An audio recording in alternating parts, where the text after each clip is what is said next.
Hello students, once again welcome back to your one and only most trusted Gyanjyoti coaching centre. তো students আজকের ভিডিওতে আলোচনা করব north Bengal university অধীনস্থ তোমাদের সেকেন্ড সেমিস্টারে যাদের ভিএসি তে ডিজিটাল মার্কেটিং রয়েছে তোমাদের কিন্তু এক্সাম চলে এসেছে, কালকে কিন্তু তোমাদের এক্সাম আছে। তো আজকে আলোচনা করব যেটা তোমরা থাম্বনেইলে দেখতে পেলে তোমাদের ইউনিট 1 থেকে তোমাদের কিন্তু সাজেশন নিয়ে আলোচনা করব আজকের ভিডিওতে বিস্তারিতভাবে। ঠিক আছে, কি কি আসতে চলেছে দেখো, এমসিকিউ তো সেইভাবে সাজেশন দেওয়া যায় না, কিন্তু কিভাবে মানে কিরকম ধরনের প্রশ্ন আসবে, কিভাবে তোমরা লিখবে, সমস্ত কিছু নিয়ে কিন্তু আজকের এই ভিডিওতে আলোচনা করব। বেসিক্যালি এটা আমাদের পার্ট 1, PART পার্ট 1 এটা আমাদের, ঠিক আছে। এবং পার্ট 2, পার্ট 3, পার্ট 4 কিন্তু খুব তাড়াতাড়ি আসবে। আমি কিন্তু ইউনিট ওয়াইজ আলোচনা করব আজকের এই মানে এই ভিডিওর মাধ্যমে। শুধুমাত্র ইউনিট 1 এর অতি গুরুত্বপূর্ণ যে প্রশ্নগুলো রয়েছে সেই প্রশ্নগুলো নিয়ে আলোচনা করব বিস্তারিতভাবে। চলো শুরু করা যাক আজকের ক্লাসটি। ওকে দেখো, তোমরা তোমাদের মানে সাজেশন দেওয়ার পূর্বে তোমাদের একটু সিলেবাসটা একটু বলবো যে তোমাদের কিন্তু concept, scope and significance of digital marketing রয়েছে, ঠিক আছে, ভেরি ভেরি ইম্পর্টেন্ট। ওকে, ওয়েব অ্যানালিটিক্স রয়েছে, সার্চ ইঞ্জিন অপটিমাইজেশন রয়েছে যেটাকে আমরা এসইও বলি, ঠিক আছে, সার্চ ইঞ্জিন অপটিমাইজেশন, ঠিক আছে, কন্টেন্ট ম্যানেজমেন্ট সিস্টেম, অনেক কিছু রয়েছে, affiliate marketing, email marketing, mobile marketing, ঠিক আছে, কন্টেন্ট মার্কেটিং। সমস্ত কিছু থেকে তো দেওয়া সম্ভব নয়, তো আমি কিছু কিছু জিনিস থেকে আমি দিয়ে দিচ্ছি, ঠিক আছে, এবং সেখান থেকে কিন্তু তোমরা পড়ে নেবে। দেখো, ফার্স্ট যেটা রয়েছে সেটা হচ্ছে concept, scope and significance of digital marketing. বোঝা গেল? এখান থেকে দেখো, প্রথমত এখানে কি বলেছে, concept, scope and significance of digital marketing. এই যে ডিজিটাল মার্কেটিং এর কনসেপ্টটা কি, ঠিক আছে, সেখান থেকে কিন্তু তোমাদের প্রশ্ন আসবে। What is digital marketing? Marketing through digital channels, মানে ধরে নাও তোমার একটা কোনো সংস্থা রয়েছে বা তুমি একটা কোনো কম্পিউটার সেন্টার রান করছো। এইবার এই কম্পিউটার সেন্টারের জন্য তুমি কি করবে, অ্যাডভার্টাইজিং করবে, ঠিক আছে, বা তুমি ধরে নাও কোনো ই বুক সেল করছো, ঠিক আছে, কি বলো আমি, ধরে নাও তুমি কোনো ই বুক সেল করছো এবং এই ই বুকের জন্য তুমি অনলাইনে কিন্তু কি করবে, অ্যাডভার্টাইজিং করবে। এবং এবার অ্যাডভার্টাইজিং করার জন্য তোমাদের প্রথমত তো ট্র্যাডিশনাল কিছু মেথড আছে। প্রথমত তোমাদের টিভি, ঠিক আছে, টেলিভিশন অ্যাড তোমরা দিতে পারো, তোমরা নিউজ অ্যাড দিতে পারো, কোনো নিউজ পেপারে তোমরা অ্যাড রান করতে পারো। এটা হচ্ছে ট্র্যাডিশনাল মার্কেটিং, ঠিক আছে, যেখানে তুমি আর কি ট্র্যাডিশনাল ভাবে মার্কেটিং করছো। কিন্তু এখন দেখো, সোশ্যাল মিডিয়াতে কিন্তু সবাই, প্রায় সবাই কিন্তু অ্যাক্টিভ, ঠিক আছে, আমরা প্রতিনিয়ত 6 থেকে 7 ঘন্টা এই সোশ্যাল মিডিয়ার মধ্যে কিন্তু কাটিয়ে দিই, ঠিক আছে, 6 থেকে 7 ঘন্টা ইজিলি বেরিয়ে যায় রিলস স্ক্রল করতে করতে এই ডিজিটাল মানে সোশ্যাল মিডিয়া প্ল্যাটফর্ম গুলোর মধ্যে। তো এটা কি ডিজিটাল, আমাদের কিন্তু এগুলো চ্যানেলস। এবার যখন একটা প্ল্যাটফর্মের মধ্যে অনেক অনেক স্টুডেন্টস, মানে সরি, অনেক অনেক ইউজার্স রয়েছে, সেই জায়গাটাকে আমাদের কিন্তু মার্কেটিং এর জন্য কিন্তু টার্গেট করতে হবে, ঠিক আছে। তার মানে কি আমরা আমরা কি কি করছি, ডিজিটাল মাধ্যমে কিন্তু আমরা কি করছি, মার্কেটিংটা করছি, ঠিক আছে, ডিজিটাল। এবার তোমার ইবুক রয়েছে, এবার ইবুক সেল করবে, সেল করার জন্য তুমি কি করলে, ফেসবুকে একটা অ্যাড রান করে দিলে, ঠিক আছে। এবার অ্যাড রান করে দিলে এটা কি হলো, এই মার্কেটিংটা কি হলো, এটা হচ্ছে ডিজিটালি কিন্তু তুমি কি করলে, মার্কেটিং করলে। তাহলে what is digital marketing? Marketing through digital channels. Which of the following not a digital marketing channel? Television হচ্ছে ডিজিটাল মার্কেটিং চ্যানেল, চ্যানেল নয়, যেটা আমি প্রথমে বললাম, সেটা হচ্ছে ট্র্যাডিশনাল মার্কেটিং, ঠিক আছে। আহ, বোঝা গেল? ইমেল মার্কেটিং হচ্ছে digital marketing, search engine marketing হচ্ছে ডিজিটাল মার্কেটিং, সোশ্যাল মিডিয়া হচ্ছে ডিজিটাল মার্কেটিং। বোঝা যাচ্ছে? দেখো, নাম্বার 3 কি বলেছে, the scope of digital marketing includes mobile marketing, ঠিক আছে। ডিজিটাল মার্কেটিং এর এই যদি কনসেপ্টটা বুঝে যাও, তাহলে কিন্তু দেখো ইজিলি তোমরা এই প্রশ্নগুলোর অ্যান্সার করতে পারবে। এবং এই প্রশ্নগুলো আহামরি যে একটা খুব মানে হার্ড কিছু কোয়েশ্চেন দেবে এমনটা কিন্তু না, তোমাদের খালি শুধুমাত্র বুঝতে হবে কোয়েশ্চেনটা কি বলতে যাচ্ছে কোয়েশ্চেনের মধ্যে। দেখো, which statement best describe the significance of digital marketing, বলছে নিচের মধ্যে থেকে কোন স্টেটমেন্টটা সব থেকে ভালো মতো ডিজিটাল মার্কেটিং কে ডিসক্রাইব করে। এ নাম্বার হবে অ্যান্সার, সেটা হচ্ছে it helps reach a global audience at a lower cost. বলছি এই যে ডিজিটাল মার্কেটিং, এই ডিজিটাল মার্কেটিং কি কি হয়, একটা ওয়াইড কিন্তু অ্যামাউন্ট অফ পিপলের কাছে কিন্তু পৌঁছানো যায়, ঠিক আছে, কারণ আজকালকার দিনে সবাই কিন্তু ডিজিটালি কিন্তু অ্যাক্টিভ, ঠিক আছে, ফেসবুক, ইনস্টাগ্রামে কিন্তু আজকালকার দিনে সবাই অ্যাক্টিভ প্রায়। এইবার সবাই যেহেতু অ্যাক্টিভ, এবার কি হচ্ছে, ফেসবুক কোম্পানি কি করছে, তোমাদের কি কি কি করছে, তোমাদের থেকে টাকা নিচ্ছে এবং সেই টাকার বিনিময়ে ওদের যে ইনস্টাগ্রামের ফিড মানে স্ক্রল করে না, যে যে ইয়েটা, সেখানে তোমার অ্যাড রান করে দিচ্ছে। এবার এইভাবে করে কিন্তু কি হয়, আমরা একটা অনেক মানে লার্জ অ্যামাউন্ট অফ পিপলের কাছে কিন্তু আমরা কি করতে পারি, পৌঁছাতে পারি, ঠিক আছে, একটা লোয়ার কস্ট, ঠিক আছে, লোয়ার কস্ট, একদম ছোট স্বল্প কিছু টাকার বিনিময়ে কিন্তু আমরা পৌঁছতে পারি। বোঝা যাচ্ছে? তারপরে কি বলেছে, what is the primary goal of digital marketing? To generate leads and sale. আমরা কিন্তু ডিজিটাল মার্কেটিং এর মার্কেটিংটাকে আমরা ইউজ করি হচ্ছে লিড জেনারেট করার জন্য এবং সেল করার জন্য, ঠিক আছে, বোঝা যাচ্ছে? এইভাবে কিন্তু এই প্রশ্নগুলো কিন্তু তোমাদের রয়েছে। আমি কিন্তু এর আগের ভিডিওগুলোতেও কিন্তু আলোচনা করেছিলাম, এমনটা নয় যে আমি তোমাদের সাথে আলোচনা করিনি, ঠিক আছে। এবার দেখো মোবাইল মার্কেটিং এ আসি।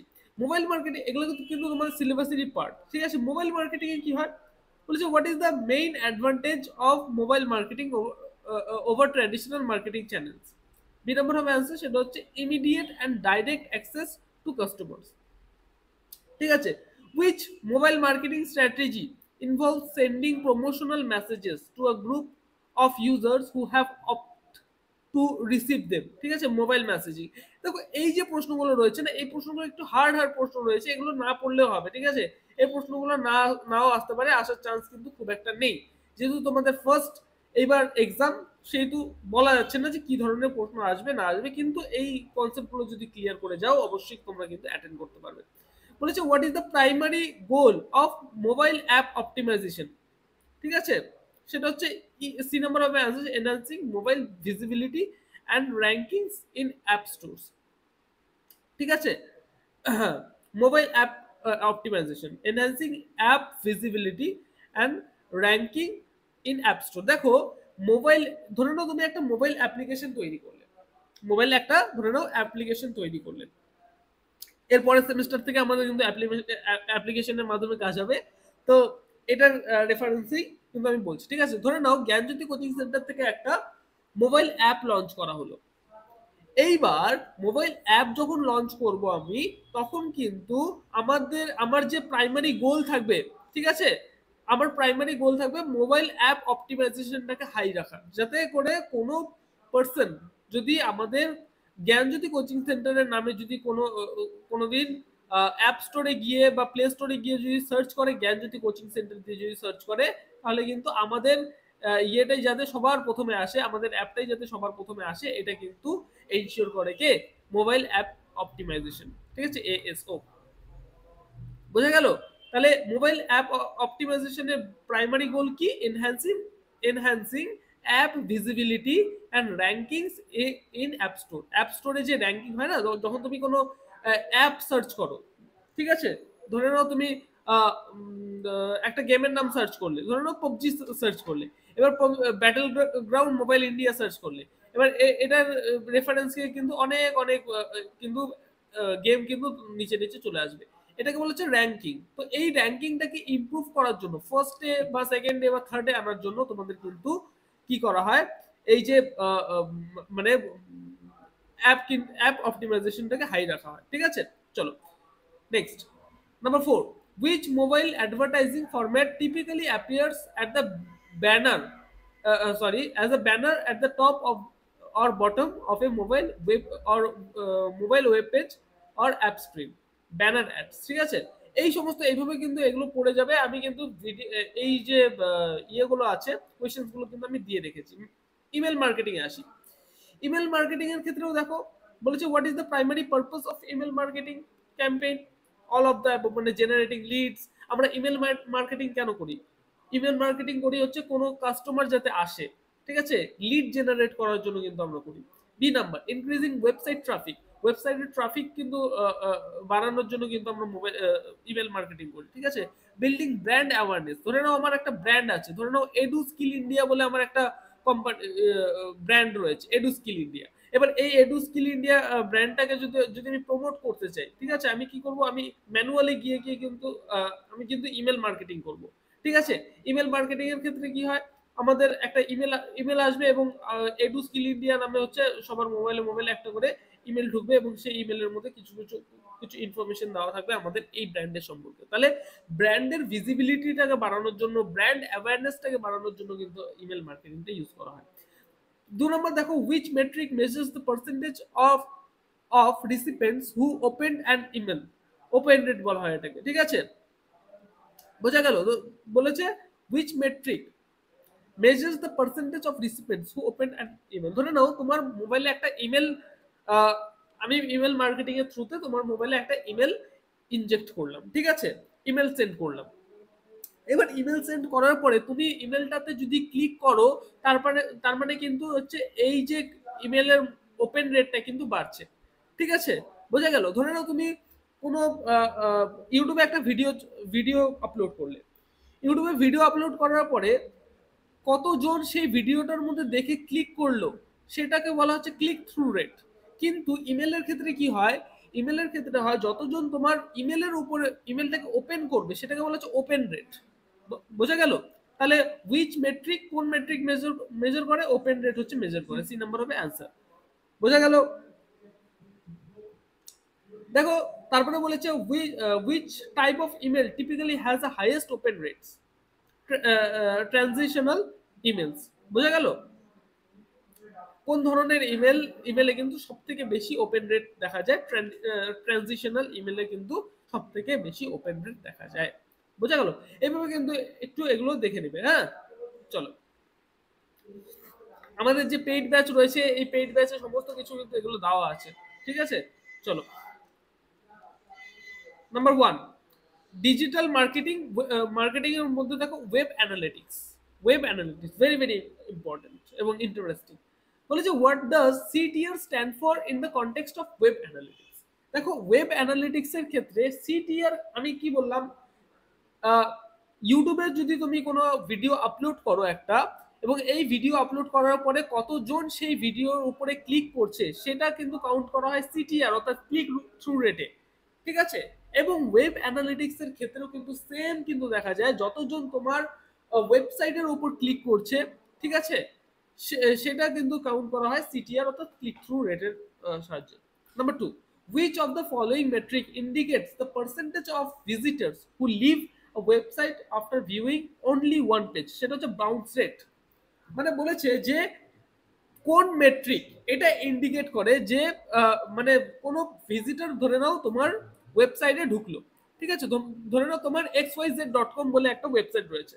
এবার এই xyz.com যে ওয়েবসাইট রয়েছে সেই ওয়েবসাইটে তুমি যদি যাও, তুমি গিয়ে কোনো অ্যাক্টিভিটিস ছাড়াই যদি তুমি সেখান থেকে বেরিয়ে চলে আসো, আমি কি বললাম, কোনো ওয়েবসাইটে তুমি ঢুকলে, xyz.com বলে একটা ওয়েবসাইটে তুমি ঢুকলে এবং সেখান থেকে তুমি কোনো অ্যাক্টিভিটিস ছাড়াই সেখান থেকে বেরিয়ে গেলে, সেটাকে বলবো আমরা বাউন্স রেট। কি বলবো আমরা? বাউন্স রেট বলবো, ঠিক আছে? তারপরে দেখো কি বলেছে, which type of web analytics measures the user's interaction and behavior on a website? বলছে behavioral analytics, ঠিক আছে? এইভাবে করে করে কিন্তু এই ওয়েবসাইটের ব্যাপারে কিন্তু এই সমস্ত ইয়েগুলো কিন্তু আছে, একটু দেখে নেবে। আমি কিন্তু সমস্ত কিছু নিয়ে আলোচনা করেছিলাম এর আগের ভিডিওগুলোর মধ্যে। চলো, তারপরে ভিএসসি ডিজিটাল মার্কেটিং এ বলেছে very very important search engine optimization. প্রায় প্রত্যেকটা ইউনিটের মধ্যে এটা কিন্তু দেখবে। SEO, search engine optimization, what does SEO stands for? Very very important question, আসার চান্সেস কিন্তু প্রবল রয়েছে এই প্রশ্নটা, ঠিক আছে? What does SEO stands for? Search engine optimization. which of the following is not a primary goal of SEO? Decrease the website load time, ঠিক আছে? এইটা হচ্ছে মানে SEO এর কিন্তু প্রাইমারি গোল নয়, ঠিক আছে? কিন্তু এই প্রশ্নটা পড়তে হবে না, ঠিক আছে? আসে না বেসিক্যালি এগুলো প্রশ্ন। ওকে, what is the term for the process of optimizing individual web pages to rank higher and earn more relevant traffic in search engines on on page SEO? ঠিক আছে? which of the following is an example of on page SEO? very very important question, সেটা হচ্ছে optimizing meta tags, ঠিক আছে? তো এইভাবে করে করে দেখো এখানে বলেছে what is the term for the clickable text in hyperlink anchor text. ঠিক আছে, ধরে নাও তুমি কোনো আহ, আহ, ধরে নাও তোমার কোনো একটা ইমেল রয়েছে, ঠিক আছে, সরি, ধরে নাও একটা একটা ওয়েব পেজ রয়েছে। এই ওয়েব পেজের মধ্যে কোনো একটা আর্টিকেল রয়েছে। এবার আর্টিকেলের মধ্যে ধরে নাও ব্ল্যাক কালি দিয়ে আর্টিকেলটা লেখা আছে। সেই ব্ল্যাক কালির মধ্যে একটা এমন একটা টেক্সট থাকবে যে টেক্সটের মধ্যে কি হবে, ব্লু কালি দিয়ে লেখা থাকবে যে টেক্সটটা। ঠিক আছে, এবং সেই টেক্সটের মধ্যে যদি একবার তুমি ক্লিক করো তোমাকে অন্য জায়গায় রিডাইরেক্ট করবে বা অন্য কিছু একটা ওপেন হবে। সেটাকে বলা হচ্ছে অ্যাঙ্কার টেক্সট। ঠিক আছে, ক্লিকেবল টেক্সট ইন হাইপারলিংক, সেটাকে বলা হচ্ছে অ্যাঙ্কার টেক্সট। বোঝা গেল? তো এই জিনিসগুলো একটু দেখে যাবে, ইম্পর্টেন্ট কিন্তু রয়েছে এই জিনিসগুলো। Which of the following is factor? Which of the following factor is not important for optimizing images for search engines? দুই নম্বর হবে অ্যান্সার, সেটা হচ্ছে ইমেজ ফন্ট স্টাইল। ঠিক আছে, এইভাবে করে করে কিন্তু তোমাদের একটু দেখতে হবে।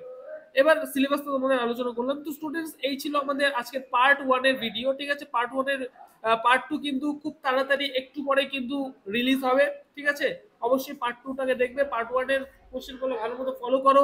এর আগে যে ভিডিওসগুলো তৈরি করেছিলাম আমি বিএসসি ডিজিটাল মার্কেটিং এর উপরে, আমাদের এই চ্যানেলে কিন্তু অ্যাভেলেবেল আছে। এই চ্যানেলে কিন্তু দেখে নিতে পারো। চ্যানেলটিকে সাবস্ক্রাইব করো, পাশে থাকা বেল আইকনটি হিট করতে ভুলবে না, কারণ আমরা এই ইউটিউব চ্যানেলে এই ধরনের কন্টেন্টস কিন্তু নিয়ে আসতে থাকি। তো স্টুডেন্টস, দেখা হচ্ছে একটা নতুন ভিডিওতে নতুন কোনো টপিকের সাথে। Till then, keep learning, keep exploring. Thank you so much.